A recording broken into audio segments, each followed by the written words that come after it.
What up? What up? What up? Working. What's this? A Tuesday morning. About to get it popping. Anyone tap in, like, and subscribe. We're going to build on some music today. Hey, this one on me. Nah, hey, it's on me. You know me, that's how it's gon' be. I spent some money on bruh, cause I'm your homie. Loaned him a few bucks, he got lonely. Ain't seen homie around. Something told me that OG was leaking, but the police was peepish. We smoking kush, getting high in your tweeter speakers. Got stripes Adidas sneakers, not like these weak ass niggas. The heater creeping, don't need a license for me to keep it. You niggas went from EBT to EDD when all she want is BBC. Brother J pushing the beat, PTB, wood grain Wagoneer, 3 TVs, triple OG, and your boy got respect though. You ever rock that high road day? I cut your check, bro. Look at your bank statements. For my hand cocked, I just put an easement on a parcel that was landlocked. While you out here acting rowdy flossing, I just put a bid on some land at the county auction. And no, not that high road land, my own land. Arsonist, the pyro man, sparking it, doing it with my own hands. We pull up like swatting that 5-0 band. You want a verse? It's like you throwing a talent show with no talent. Bruh, you need 5 more bands. I'm real, even though I know reality is simulated. I stimulated your minds with shit I innovated. I demonstrated my prime and still I'm in it, ain't I? You immolated my kind, you feel I'm winning, player? Well, just remember I ain't better than you. I'm just moist in the voice, sound wetter than you. You analyze my styles like competitors do. I can rewrite your bars like editors do. If we building, then bruh, I'm an edifice dude. I'll be a your hood like we peddling too. Cats talking on a player like I'm telling you boo. I got guns in the closet, you got skeletons dude. 10 G's in the flamingo when the pelican flew. You a dumb nigga, I'm an intelligent dude. Now I won't beef, even if you selling me food. I pop you, but I ain't in the felony mood. I'm from Oakland, want somebody tell him be cool. Gotta squeeze in these bitches like Miss Melody's shoes. Old nigga reference, I keep the gold digger stepping. You ain't getting nothing but the pole and the pimpin'.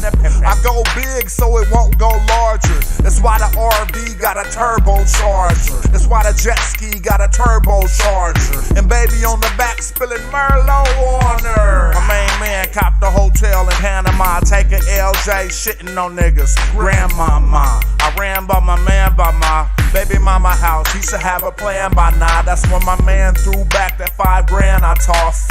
I keep a bag on me, dear Santa Claus.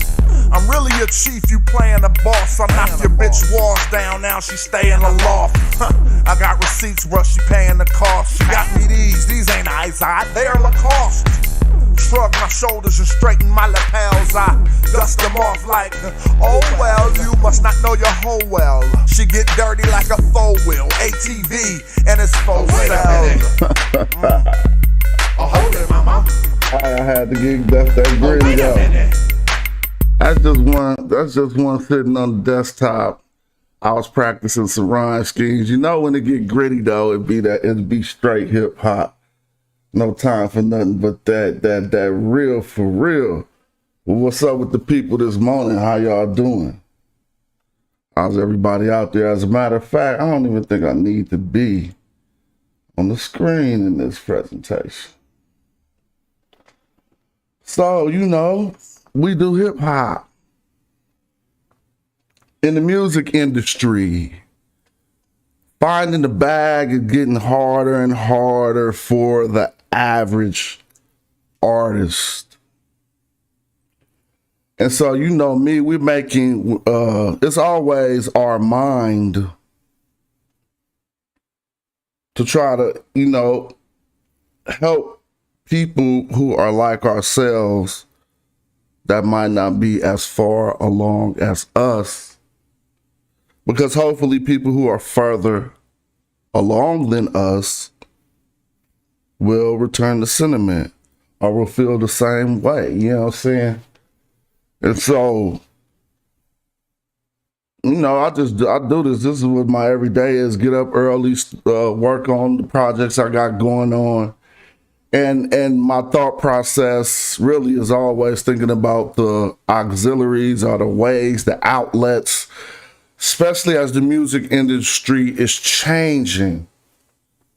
And so, I got my deals early in hip hop in the early 90s. And that's when it was most, I wouldn't say that's when it was most fruitful, because that's not necessarily true. After leaving our major label deals and coming into our true independence is when a lot of the things I learned interacting with major labels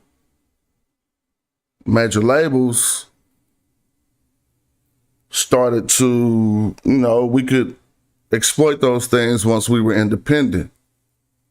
But in the back of my head, I would always be wondering and tripping off how the people sitting in the offices and doing all of this stuff, getting paid salaries, and even these big publishing companies or what have you, none of those people really rap.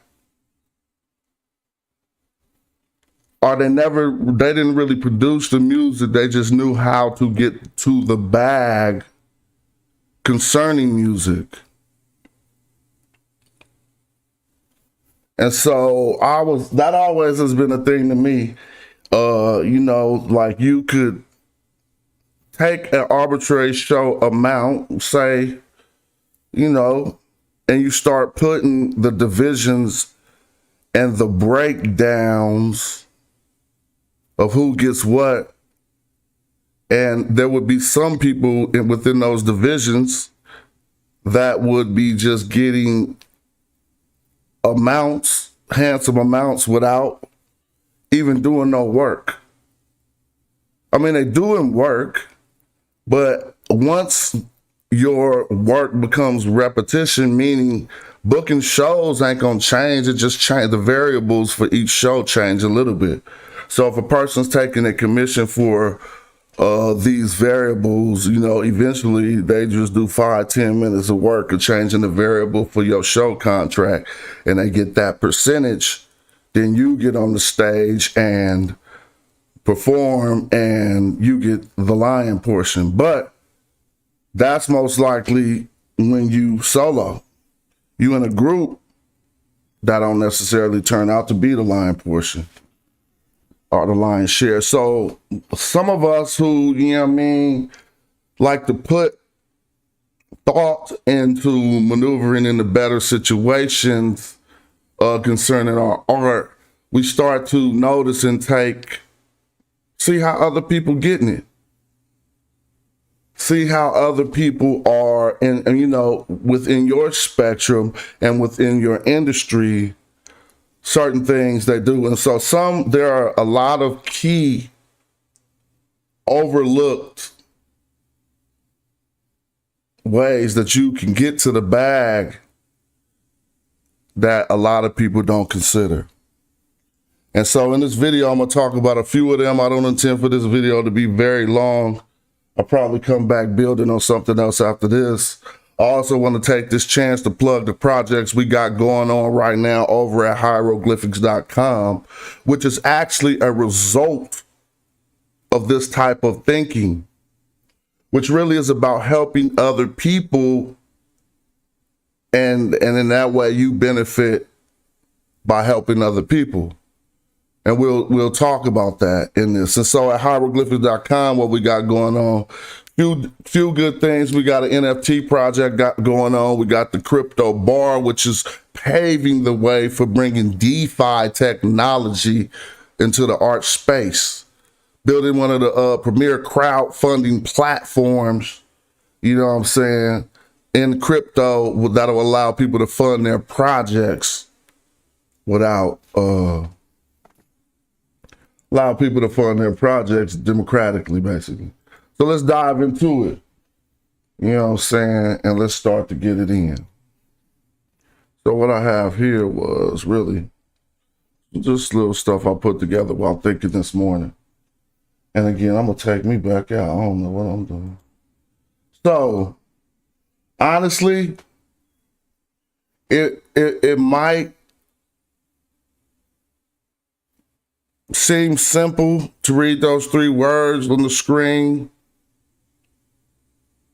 but honestly, this is one of the keys to coming up right now. It always has been. And what the companies do that do not rap, and they call themselves record companies, in a sense, this is what they set out to do initially, was to help artists who didn't have the business mind to exploit their material properly.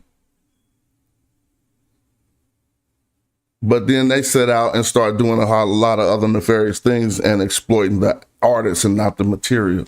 And so what we're going to talk about here is simple. The primary, dude, I'm telling you, it's just the game. It's the primary game to you being an artist, because you focusing on yourself too much. That's probably the problem with a lot of us. When thinking about our career, we focus on ourself too much. If you know a person, you don't even have to know the person that you're helping. People have set up systems of helping artists. Some of them are called managers. But you don't need to be a manager, obviously, in this regard, to reap the benefits personally from helping other artists. If you know any artist that's further along than you, and I say you don't even have to know them, because this is a business. And so the wisest independent artists who want to get on shows with big artists, they simply book the show with the bigger artist.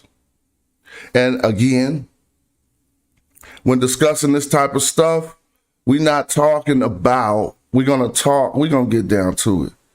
We got plans and templates that have been tried, true, and tested on how you do all of this without even a bag of your own. It's by helping other artists. So it's easier if you do know the artist in most cases, but let's just take an instance of an artist that you don't know. A big artist in your city. Everybody got an area within their artistic portfolio. Some areas, all areas ain't strong. Some people jooking, got 1 million YouTube views and don't know how to get on tour.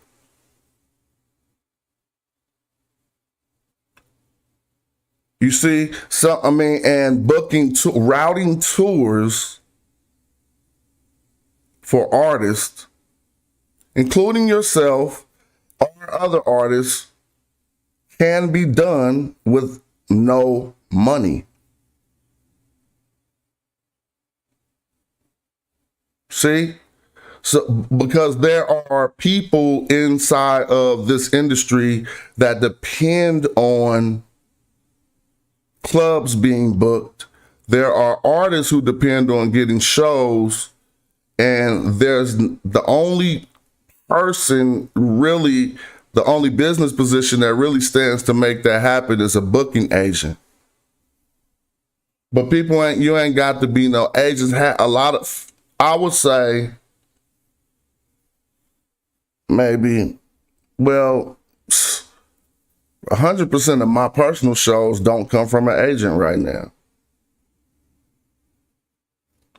I get shows directly or through a person like this who's trying to get themselves some money, who's wise enough to book a show wherever they at and then get their percentage.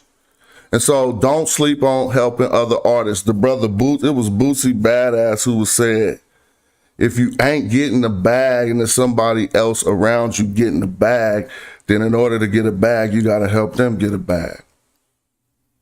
So look, we're going to talk about it. We'll go into it, and I'll make sure the key points are in this video. But I'm going to go over everything and then come back to everything. But don't sleep on not helping other artists. I want to be your manager. You don't got to do none of that. All of that just needs to be thrown out. Get straight to the business. Helping other artists like this. How much you need for a show? I could tell you the shorthand, bro. You don't gotta talk to nobody about nothing. Just shorthand everything. How much you need for a show? They might ask you some questions back. You know what I'm saying? And if you want to, you gotta be transparent. And for everything. Now I'm working on some stuff, got some whatever. Just want to know if you got these time periods open and what you need for a night. Everybody gonna let you know what they need. That's your first step in getting your shit popping when you can't figure it out because you only focusing on yourself, right? So now who you take that to? You got that number. If you can't fill that number, say they need 15,000 to do a show. You can't fill that number yourself, but there's a lot in making that happen. All right. So let me show you how this is done. Especially if that artist does not have an exclusive agent. If they got an exclusive agent, they're going to tell you that when you ask for their number. They're going to say, you got to talk to Woonty Woon. That's neither here nor there. That don't stop your process. So next, you have to learn how clubs work. Each club venue, and particularly you do the math, ticket price, all of this stuff, the easy stuff you should know. Somebody want 15,000, you know what I'm saying, and you charging $10 a ticket, how many people you got to get into that venue? If you're charging $20 a ticket, how many people you need? And $30 a ticket. You setting it out so that it eventually be beneficial. And the next step is simply contacting what's called a talent buyer. Each real venue in your city, every city got a person who's called the talent buyer. So if you call, you can just grab the phone book and test what I'm saying right now. Think about the biggest club, not the promoters. The promoters don't handle the club's bankroll. Promoters got their own bankroll and they want the lion's share. Talent buyers represent the venue for nights where promoters ain't booking the venue. You know that artist number to the right. You contact a talent buyer in any city you want. And let them know the situation. And so booking dates don't come with, see, people be thinking if you go the route of renting the club, no, that's something completely different. Then all the responsibility is on you. If you got the date and the number from the artist, you contact the talent buyer and let them know the date and the number that you got. Yo, I got Big Jody Lowe in town on this date, and we need this number. Dude, that is the business of booking without, even booking agents have to do that. They deal with talent buyers and promoters, but I'm telling you, you could do this for a test with any artist that you know what I'm saying, and you're not going to, you're going to get a response, because that is the nature of booking those shows. So now what have you? Just say you just made a positive connection. You told them you have what's to call it in town on this date, and they say they got that number. Now you got the number. Now you on to the next step. They put a hold on that date. Then you need the rest of the artists on the bill. The big artist ain't really tripping because he getting his bread. He coming. There might still be one slot. You're gonna, get the locals, do whatever. There might still be one slot on the bill for you and your group, which I recommend away from. right? I recommend away from, because the ultimate goal of helping yourself in this relationship is you just got somebody a bag that's could lead to now you verifiable, qualifiable. You could do that for other people, and you can do this. This is a one-off, but you could do this for tours and book whole tours for people. And in the best case scenario, they don't mind your opening act rocking with them, opening up the show. But a lot of artists don't like that. You feel me? And so that's just one easy one. And so here we see something that's pushing on the new edge of what I be talking about, and it's going to come into the space strong. We need to understand music licensing and the future of music licensing, which is music licensing with NFTs. Now, since this is compounding two things that people really don't know much about into one, I'll focus on music licensing first. Though we talk about this all the time.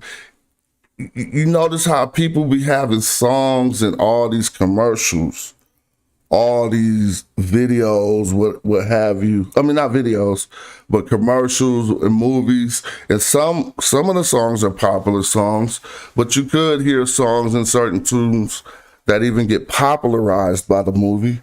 Or some independent tracks will just appear in certain movies or what have you, or television commercials. A lot of us don't really know the ins and outs to getting into music licensing. Well, a license is just permission.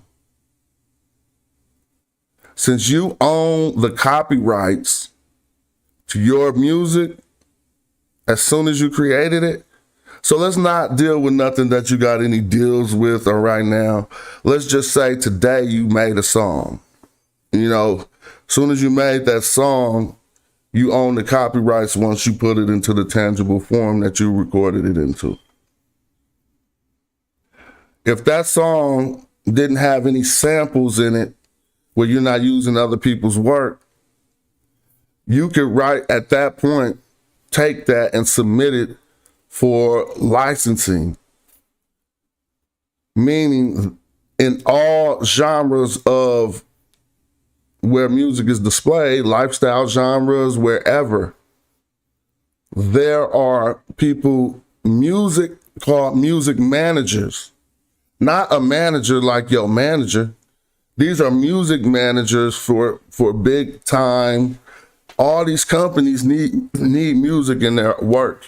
You won't get a video game. You won't get a movie. You won't get a commercial that don't really got music in it. And so this process is a part of getting to the bag that we don't be understanding.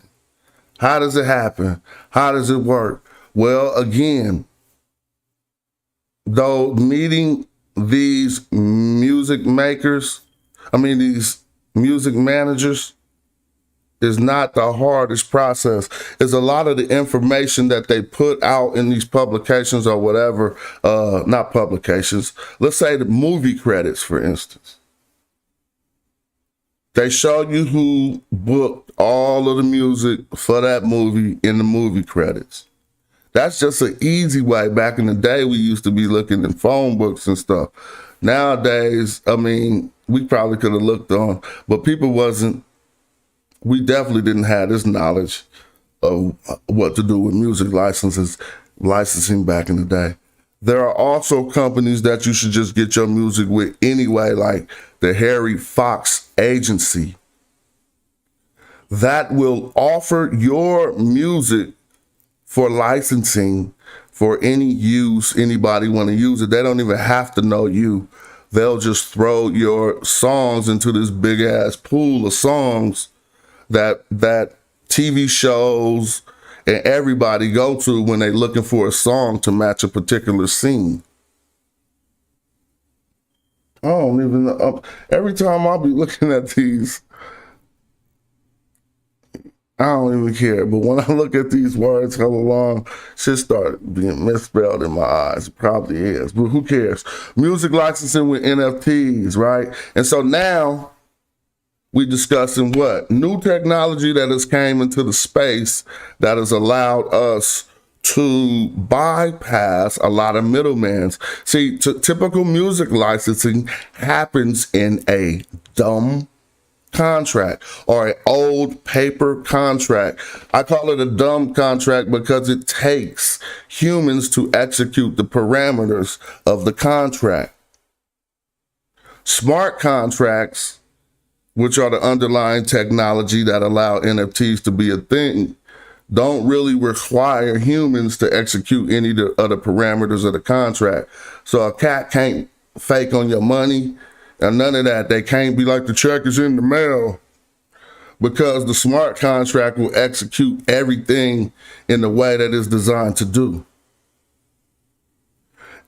And so then, a NFT particularly is one type of a smart contract that is running on the blockchain that you can produce right now. Inside the data fields of this NFT, which is a non-fungible token on the blockchain, inside the data fields, you can put whatever you want. And upon purchase of that NFT, if the data fields specify it, the person, it could be a binding contract simply by purchase.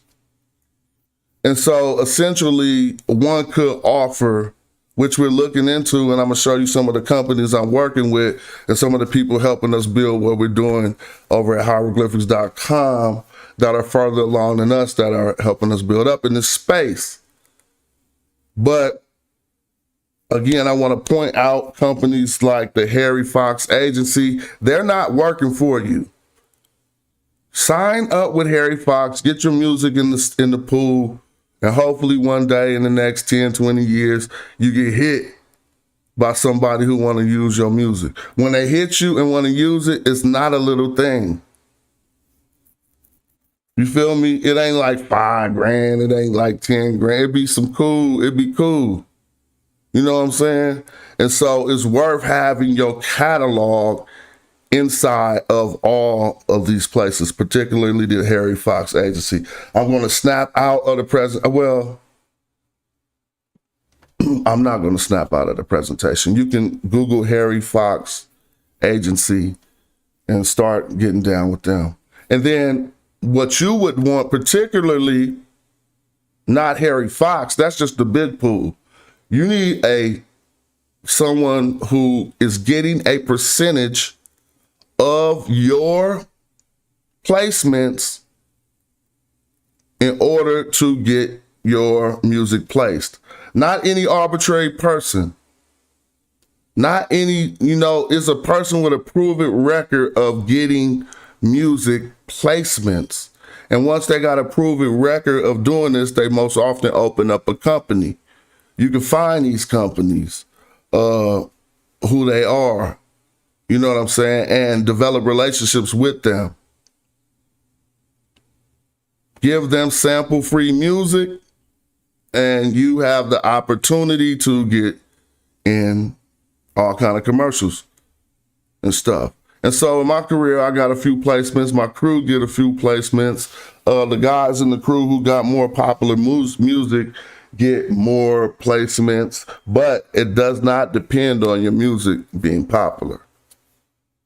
So this is just another way that's going to become more and more popular over the next 5 to 10 years, is doing music licensing deals, and particularly with NFTs. All right. See, we talking about new ways. I mean, I'm just saying. New ways to get to it. And all right, let's just think about this. All of those YouTube channels,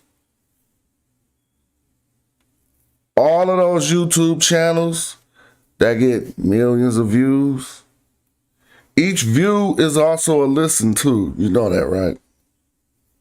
If they got music playing in the video. But yet a lot of YouTubers don't even care about nothing I'm talking about. They'll simply take a song that YouTube has on their qualified list and use it so they'll have music in their video, generating royalties and publishing for that artist and not getting a copyright strike on their video because that music is approved by YouTube.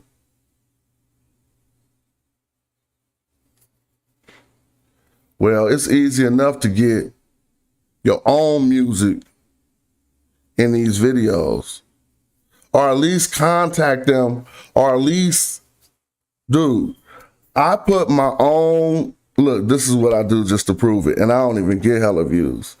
I put my own video music, I put my own music in my videos, and sometimes I get a copyright strike from myself.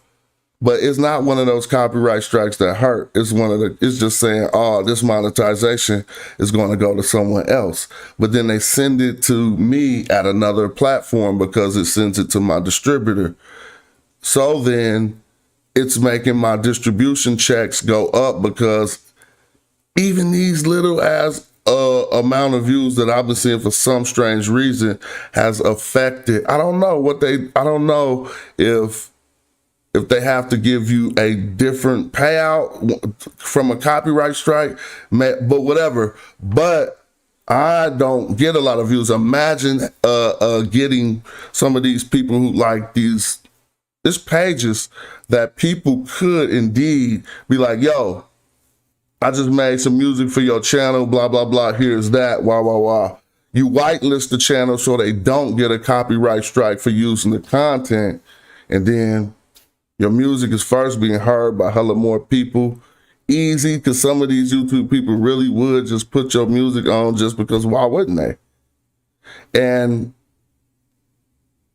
it's really, I mean, a positive idea. It's nothing I've definitely done besides talking to Sonetta and be like, play this song, whatever. But that's also something we could dive into. Now, this is what we're talking about right here. And I can't leave that moving person on the screen for too long.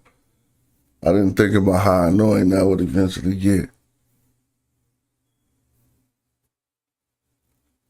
So when I say booking shows with no talent, it's always because we always thinking about ourselves or what we got surrounding us. I don't want to look at that for hella long. Hold on. So I'm going to go back to this. I can't have that just bouncing in my face.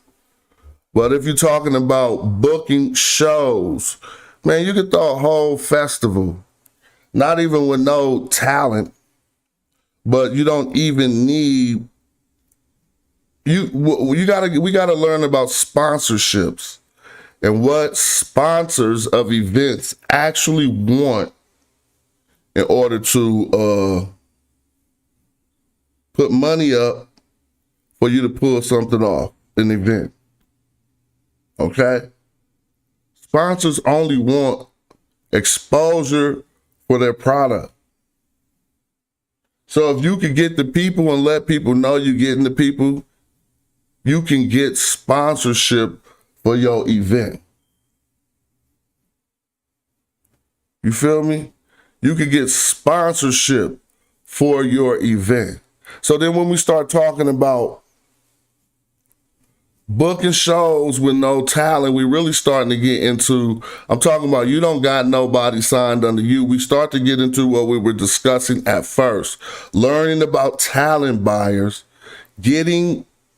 since you ain't got no talent, you ain't a rapper, right? You ain't doing that. You're going to approach somebody who does have talent and express to them what the talent buyer in your city has for them. That's a real thing, bro. It didn't happen so many times. And that person can commission on whatever side they choose to commission. Most obviously, they're going to try to commission on the artist side, meaning that you're just going to tell the artist, all right, I want 10% commission. They don't want to do it, then that's just they don't want business. But if not, most likely no one's going to turn that down because that's standard for the industry. And so, again, I was discussing booking shows without you, like Suge Knight, for instance. It'll go beyond booking shows with no talent. Publishing companies thrive off doing deals and not being the one who know how to not being the talented person. What they do, they help other artists get into position. A publishing deal is not a bad thing. Only publishing deals that intend lifelong publishing deals are crazy. And publishing deals that intend to take away from, there's publishing deals that are nefarious. What they'll do is give you an advance up front, a whole lot of money, and then they'll pay you out at what's called a recoup rate. That ain't a profitable recoup rate. Like you would recoup 1 penny on every dollar they make. Really.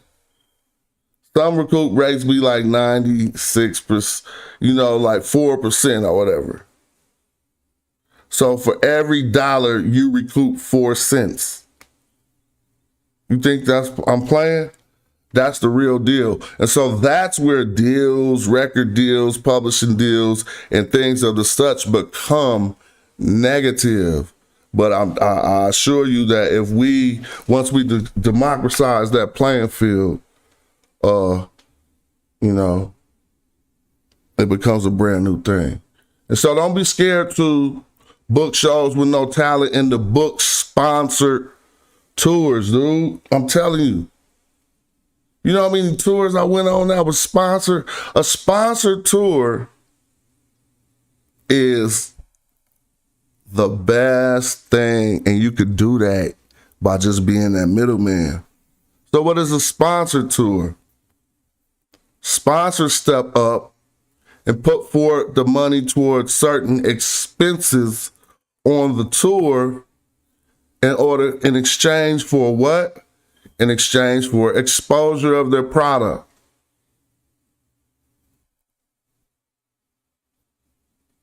Any of us, anyone with the proper business mind and who really knows how to put things together and to make deals, no one is looking at you requesting a sponsorship where they will get exposure as a negative thing.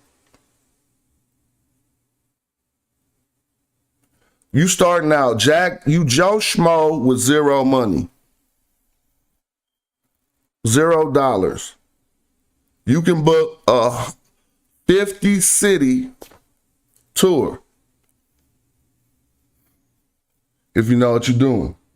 And so, again, the first thing is putting together your bill. What's that going to look like? You getting back to this. Helping other artists, contacting dude and being like, what you need. That's part of the business. If you ain't did that before, then that's what I'm talking about. I'm not saying that all of us should do, you know what I'm saying? What I'm saying is focusing on your own artistry over and over again and just spinning the wheels and not going nowhere while you see other people things flourishing around you. Take the time to think about benefiting from helping the other people. So let's talk about just hooking up a sponsor tour instantly. Once you got that number, you know them people. You don't even have to know them. You could get anybody number on a DM on Instagram. Okay? What's up? What would you need for that? If you want to contact the venue first, or the venues first, whatever, You do that, but once you get that number, you know where you're rolling into the sponsorship. You're going to multiply that number by 30 if you're doing a 30-night tour. You're going to route that tour wisely on the map from city to city, finding which club is in these different cities and contacting first, who we talked about, the talent buyers to see what they got on it. You might find one, like it'd be like maybe 1 in 4 talent buyers got something on it. So then the other shows, if you still want to go get that bread, you can't be having a Thursday night show and then a Friday night show and they just sitting there from Monday to Thursday. So you got to book and route those days too. But then this is when those sponsorships come in, because if you filling up every night and you got a strong ass run where you're going to be in front of certain people, you can get certain venues in surrounding areas. You know what I'm saying? Some door venues, you could even do some free stuff if you got sponsors. All they want is their logo on the back of the stage. They might buy y'all flights, they might do whatever, but you can have multiple sponsors. Well, in that regard, that is another thing I wanted to put out there for us who trying to think of ways to change our position monetarily with our music if it's not going so well for us. It ain't about really trying to get the fruit off your own tree or until you grow it properly. And you know what I'm saying? And that's just a thing. And so when it comes to sponsored tours, you got the number. Now you're going to develop what's called a sponsorship deck. With that sponsorship deck, you laying out the idea of the tour in what's looking like a brochure. Or however, whatever digital format you're going to get them the sponsorship deck in. In your sponsorship deck, you can have different levels of sponsorship. Or the A package, B package, the key sponsor. Or you could be like the travel sponsor, the lodging sponsor. And you have your numbers mathematically already on there because you worked it out. Because you said, okay, Big Blood, who told you his big number, he said he wants 10 racks a night. Right, and then we need an opener. We're gonna get you getting a local opener, whatever. We're gonna contact a local opener in each city, and then put that one other act or whatever, 2 other acts on there. It don't matter. You put down each of these groups represent a number that come out to the total number you need for that night to make it a success. So then you got to put up the artist. That's the lodging. You feel me? You got to get transportation, however that's concerned. These are expenses that could all be line items in your sponsorship deck. Dude, you start out early enough with this, you give yourself 6 to 8 months. Some people give themselves a year. You start out early enough with something like this, man, all your dates gonna get filled. You're gonna have big sponsors. And I mean, you don't need big sponsors. 2 sponsors is good, bro. 1 sponsor is good. It offset everything. And so let's not be discouraged by what's necessarily happening in our own situation. Sometimes there are other things that we can do that'll help our own situation. If you pull this off, you become the man who know how to pull this off. And then other artists is looking at you like, man, he the one who be getting them tours, whatever. I routed tours by myself. I've routed tours, successful tours, when all the money was there every night. You feel me? Just by calling venues. I could do it. We could do that live right now. We could call a venue right now. I'm just telling you how this works. You could call a venue and be 100 right now live, or you could call a venue and be a flake 100 right now, just for this experiment and to see that you're going to get an honest, real response from the person on the other end of the phone. It's like little things you learn in getting into the music industry, how to get into any club for free or anything. You don't walk up to the door acting like a boss at that time. What I learned from being on major labels is you have someone contact that venue, any venue you want to get in any club tonight, you can just tell who you are, your regular self. Call that club in preliminary, talk to the proper people and tell them you coming or your artist is coming that night.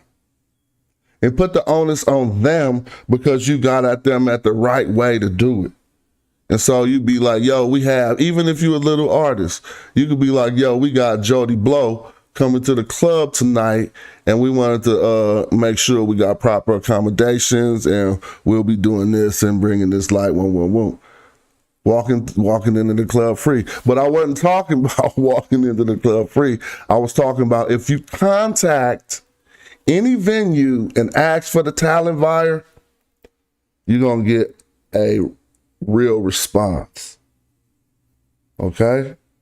They're going to call you back and see what you're trying to sell them, what talent you're trying to sell them. And so with that being said, I don't want this to be a very long video, but I do want to keep popping today. I'm going to put it out there, and I just feel like that just made a little contribution for artists like myself who sometimes, you know, we might get discouraged or you might not be having the highest artistic morale because of the results that the industry is giving you back. Well, I just want to say there are ways out there that you can get to it. And don't expect, think about the trickle down effect from helping other people. You know what I'm saying? Don't expect much, that way you won't be disappointed. But if you do any of these things I'm discussing and you really do it, you really don't get results. I didn't do this shit be hella easy. When I do this shit, I just identify a motherfucker who ain't got no tours, who should be on tour. I ain't never, ever, ever, ever in my life contacted an artist with a tour offer and got something negative back from them. Never, ever, ever. They always juiced to do that. All right? That's a real deal money at Holyfield. So since you're not an agent, you could also contact small agents in certain places. But that is what that is. And again, I just want this video to be there for our people. It's about what it's really about, helping other people, which is what we're doing with our DAO that we building over there, the best new crowdfunding platform, HyroCoin, man. I'm just waiting for this to pop. So I knew it'd be spring and it's looked like we right on time, but let's keep the point of the video in mind, which is not necessarily, transparency is key. If you tell anybody I'm helping you get to the bag so I can get to a bag, that's enough said right there. Don't somebody like, why? And so, yeah, and you look them in their eye like I'm helping you get to the bag so I can get to the bag. You got it popping. I got some shows for you. What's up? Fast. That's all they're going to say back if they 100. Like, let's do it. Any artist. And remember that's that key. So I'm about to come back with some other stuff we talking about, but I just wanted to put this up for the people. Shout out for looking and watching. And we'll be back talking that knowledge soon. Check out hieroglyphics.com. Get down with the bar.